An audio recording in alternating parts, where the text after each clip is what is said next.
Welcome one and all, Nyanko here, and today I am going to be talking about an anime and a manga combo called Skip Beat. So I'm going to talk about the anime first, and then I'll talk a bit more about the manga afterwards. So yeah, basically, Skip Beat is about Kyoko and her story into becoming a star.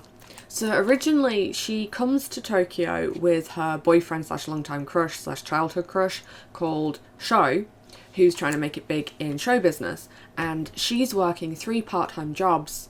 So like she's dropped out of school, is working 3 part-time jobs, and is trying to support Sho while he makes it big in the music career. And then finds out basically that he's taking her for a ride. He doesn't give a crap about her. She's just like some useless person that his parents took in when her mum abandoned her and stuff like that. And she kind of breaks. And instead of kind of becoming that mopey, crying, mess of a heroine who's like, my one true love, she's like, you what now? Kind of throws this food at him, goes absolutely ape at him, and is like, I'll show you that you're worthless and pathetic, kind of thing. So basically the Pandora's box of bad emotions like break out of Kyoko, and she's like becomes desperate to beat Sho at his own game and make him like forgotten about.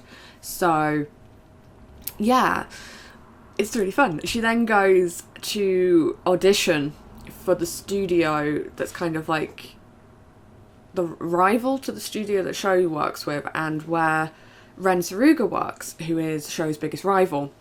And it's a really cool story about Kyoko basically finding a talent that she's really good at, which is acting. And the story isn't just purely about revenge. It's about her finding herself, getting back on her feet, learning to love again, learning to open up. And now the anime ends when it's just getting good, so it's like 25 episodes, and then they never made a season 2. But the manga is on like volume 45. Oh my god, the manga is so good. I cry waiting for all the episodes. So yeah, you go through the Skip Beat anime, and then you have to read the manga if you want to know what happens next. But as you go through like the anime, Kyoko kind of makes it through to the audition stage, but then the first round of auditions, and then the second round of auditions she flunks because she has no love in her heart. And the director of the show, this guy director, or the president even, is like, so leaves her off. But she still keeps coming back, and she's really, really persistent. So what he does instead is he creates this section in his brand LME called the Love Me section, and the girls have to wear like these bright, awful pink jumpsuits, which is why I wore this today. Solidarity, Kyoko. And they've got to go on jobs, and they've got to help other like actors in the industry, and they've got to get points. And once they've got so many points, then they can debut themselves. And basically what ends up happening is Kyoko, through helping other people, starts to develop her own acting talents and starts to develop her own passion in acting, which she never thought she'd have. What starts out as a revenge mission ends up becoming a lifelong passion, and she ends up, proving she's really good about it. And then you get more into like her backstory as well in the manga. You find out more about her mum, you find out more about her past with Korn, as she calls him, you find out more about Saruga's past, you find out more as well with Sho, because what happens is she kind of has a makeover, and then she's doing like the Love Me section, and then she ends up going into this music video for Sho, and she's trying to make it out as if she's not like Kyoko, but he ends up figuring it out. But he absolutely gets blown away by her acting ability in the music video, and then he's like, I have to crush her, blah blah blah. But then things go on, and they start to kind of reconnect, but not in a way that's like romantic or anything like that. She still hates his guts, but he does end up going to her when she gets absolutely heartbroken in the manga from something that happens with her mum. I'm not going to spoil in case you haven't read it, and it's really good, you should go read it. So yeah, while he may be an ass and he may be a dick, Sho does end up having a few redeeming qualities when it comes to Kyoko. Now, in the beginning, it's mainly because he's like oh no, I'm playing your game, no one else can have you but me, kind of thing. But as it goes along, he slowly starts to realise that Kyoko is really good in the industry, and it's not just purely for revenge.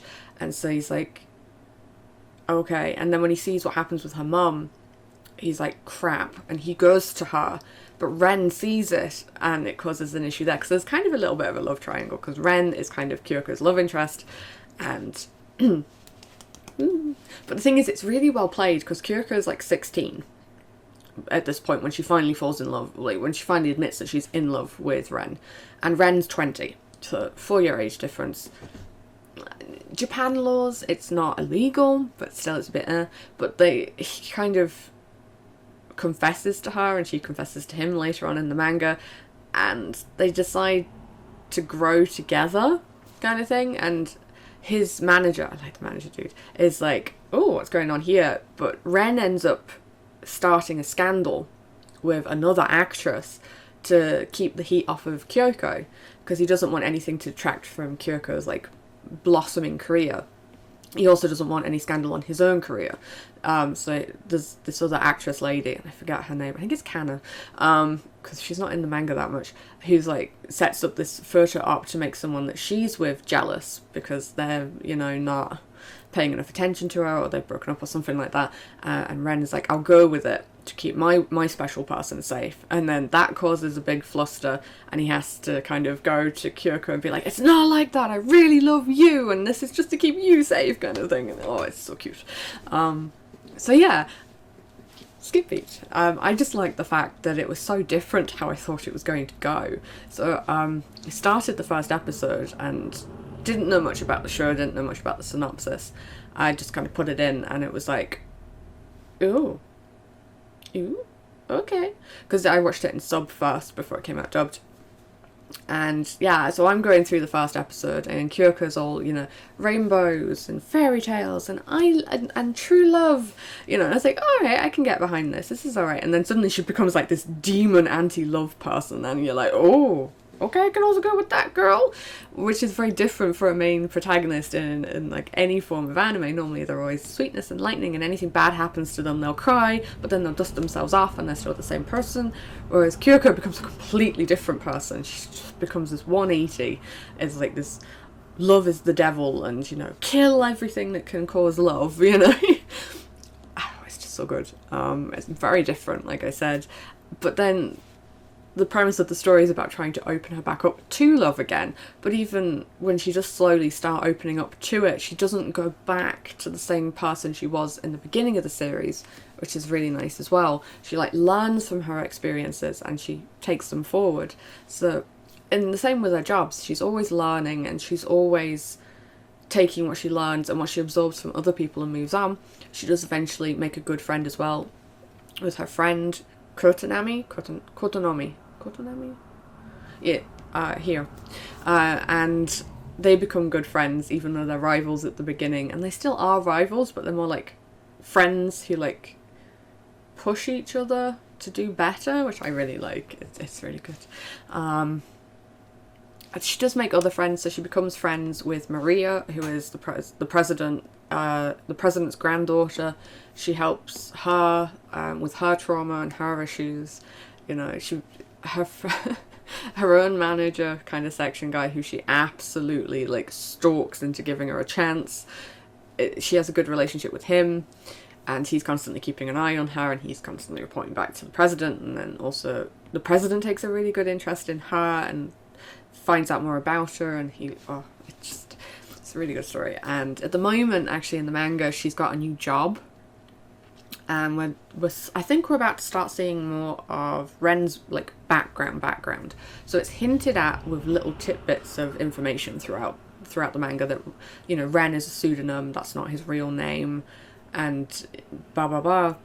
And then you get little tidbits here and there about like his past. And then at the moment, one of the new characters that comes in is heavily hinted to be linked to Ren in some form of sense. We don't know if it's his mum or if it's, you know, a friend from the past who's resurfacing, but it does seem to shake him when he sees a picture of Kyoko with her at a theme park where they've gone with Kotonami, because Kotonami needs to practice her English. and get better at her English for a new role that's coming up. So yeah, that's where we are in the manga at the moment. It's always so good. And there's other there's other characters that come up in the manga who are really cool. So there's like this darkness band or something, and this guy falls in love with Kyoko because of her like demon aura. That plays out, it's really fun. It's such a funny, it's a rom-com, but it's a really good rom-com. You'll laugh, you'll kind of be like shaking your head sometimes, just, oh my god, Kyoko, what are you doing? Disbelief, that's the word. But yeah, it's just so good. Go watch it, go read it, just support Skip Beat, because we need a season 2. We need a second adaptation, we need more manga. Now the manga is fully translated, I think up until like the last volume, because it's still being released in England, I know that, and in America, which is a good sign.